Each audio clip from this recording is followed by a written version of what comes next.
Welcome to Pindar Poetry. We hope you learned something new. You begin by prepping skin and equipment. This matters because adhesion and safety depend on it.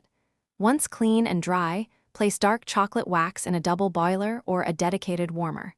Stir continuously so heat distributes evenly. This prevents hot spots that burn skin.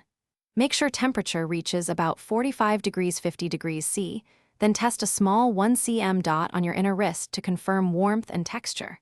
If it spreads smoothly, you're ready to move to application. You apply wax in controlled strokes, following hair growth for the first layer so roots encase the wax evenly. Once applied thinly, about 1–2 mm, press a fabric strip or allow soft-set tackiness if using hard dark chocolate wax. Make sure edges are narrower for clean pulls. Then, hold the adjacent skin taut with one hand.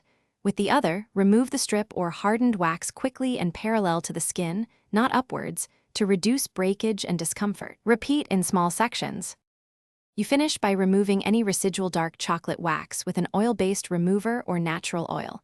This dissolves sticky residue and calms skin. Once clean, apply a soothing aloe or cooling gel and avoid heat or friction for 24 hours. If wax felt too hot, stop, apply cool compress, and lower warmer to prevent burns before continuing. If hairs remain, rewarm a pea-size amount and spot wax or tweeze single hairs to avoid overworking the area. Thanks for watching. Consider subscribing if we helped you.